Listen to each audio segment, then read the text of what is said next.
إن الحمد لله نحمده ونستعينه من يهده الله فلا مضل له ومن يضلله فلا هادي له وأشهد أن لا إله إلا الله وحده لا شريك له وأشهد أن محمدا عبده ورسوله أما بعد وعليكم السلام ورحمة الله وبركاته.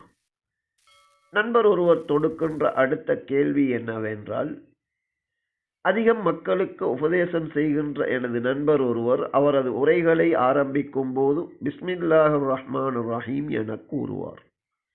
அதன் பிறகு அல் குர்ஆனின் பிரார்த்தனைகள் ஒன்றாகிய ரப்பி ஷ்ரஹ்லி சத்ரி வயஸ்ஸிர்லி அம்ரி என்ற பிரார்த்தனையை புரிவார்.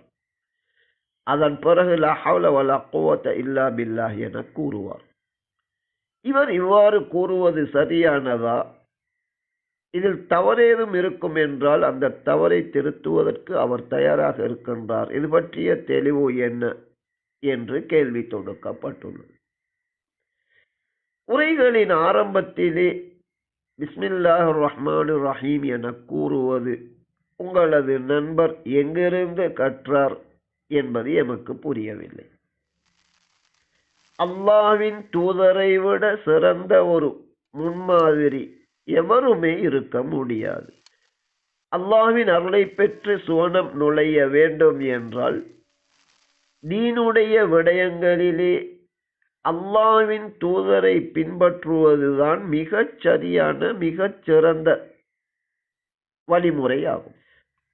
உங்கள் நண்பர் தவறை திருத்துவதற்கு தயாராக இருப்பதென்பது பெரும்பெரும் உலமாக்களிடம், முஃப்திகளிடம், கலாநிதிகளிடம் இல்லாத ஒரு சிறப்பம்சமாகும். தவறுகள் என்பது நிகழக்கூடியது.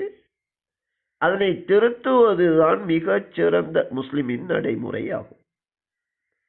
நபி அவர்கள் உரைகளை எப்படி ஆரம்பிப்பார்கள் என்ற அழகிய முன்மாதிரி காணப்படுகின்றது. சஹீஹ் புகாரியிலே 925வது இலக்கத்தை படியுங்கள். ஒரு உதாரணம், நபி அவர்கள் உரையாற்றிய போது ஃபதஷஹத வஅஸ்னா அலல்லாஹி பிமா ஹுவ அஹ்லுஹு, ஷஹாதத்தை கூறினார்கள். அதே போன்று வளமையாக அவர்கள் அல்லாஹ்வை எப்படி புகழுவார்களோ அப்படி புகழ்ந்தார்கள். அல்லாஹ்வை நபி அவர்கள் எப்படி புகழுவார்கள், ஷஹாதத்தை எப்படி கூறுவார்கள்? சஹீஹ் முஸ்லிமிலே ஜும்மா என்ற 7வது பாடத்தின் 13வது தலைப்பின் கீழ் இது பற்றிய விவரம் காணப்படுகின்றது. இன்னல் ஹம்தலில்லாஹ் நஹ்மதுஹு வ நஸ்தஈனுஹு மன் யஹ்திஹில்லாஹு ஃபலா முضில்ல லஹு வ மன் யுضلل ஃபலா ஹாதிய லஹு வ அஷ்ஹது அன் லா இலாஹா இல்லல்லாஹு வஹ்தஹு லா ஷரீக லஹு வ அஷ்ஹது அன்ன முஹம்மதன் அப்துஹு வ ரசூலுஹு. இதுதான் நபி அவர்கள் உரையை ஆரம்பித்த விதமாகும். இது முடிந்ததும் அம்மா பாத் என கூறி தாங்கள் செய்ய விரும்புகின்ற அந்த உபதேசத்தை செய்வார்கள். எனவே உங்கள் நண்பர் உபதேசத்தை ஆரம்பிக்கின்ற முறைமை இவ்வாறு ஏன் செய்கின்றார் என்ற கேள்வி எழுகின்றது. நபியின் வழிமுறை இருக்கும் போது அதனை கைவிடுவதன் மூலம் ஏன் அந்த சிறப்பை நாம் இழக்க வேண்டும்? உபதேசம் செய்யும் போது எமது வார்த்தைகளில் அதனை ஆரம்பிப்பது என்பது குற்றம் கிடையாது. நபியின் சபையிலே ஒரு மனிதர் உபதேசம் செய்ய ஆரம்பிக்கின்றார். மன் யுத்திஇல்லாஹ வ ரசூலஹு ஃபகத் ரஷத் வ மன் யஅஸிஹிமா ஃபகத் கவா.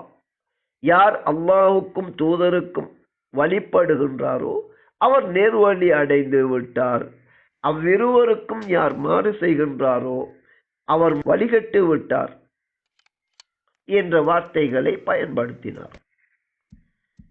உங்களுடைய வார்த்தையில் ஏன் உபதேசத்தை ஆரம்பிக்கின்றீர் என்று நபி அவர்கள் மறுக்கவில்லை. அவர் பயன்படுத்திய வார்த்தையில் உள்ள தவறை மட்டும் திருத்தினார்கள்.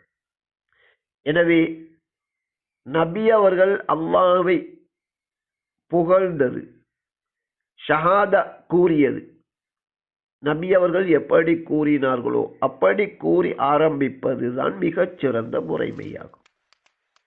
இது அல்லாமல் ஒருவர் தமது வார்த்தைகளிலே இந்த விடயங்களை கூறி உரையை ஆரம்பித்தால் அது அனுமதிக்கப்பட்டதாகும். தவறான விடயங்கள் ஏதும் இருந்தால் அதில் திருத்த வேண்டும். எனவே உங்கள் நண்பர் உபதேசத்தை ஆரம்பிக்கின்ற விதம் நபியின் மிகச்சிறந்த அந்த முறைமை அல்ல, இருந்தாலும் அனுமதிக்கப்பட்ட ஒரு விடயமாக இருக்கின்றது. நபியை பின்பற்றுவதன் மூலம் கிடைக்கின்ற நன்மைகளை நாம் ஏன் இழக்க வேண்டும்? ஒரு சில விடயங்களில் நபியின் முன்மாதிரியை கைவிடுவது வழிகேட்டில் எம்மை கொண்டு சென்று விடும். இருந்தாலும் உபதேசத்தை ஆரம்பிக்கும் போது தவறில்லாத எமது வார்த்தைகளில் ஆரம்பிப்பது அனுமதிக்கப்பட்ட ஒரு விடயமாகும். நபியின் வழிமுறையாக அது இருக்க மாட்டாது. நபியின் வழிமுறையில் உள்ள நன்மைகளை இழக்கின்ற ஒரு நிலை அங்கு ஏற்படும் என்பதுதான் இஸ்லாமிய பார்வையாகும்.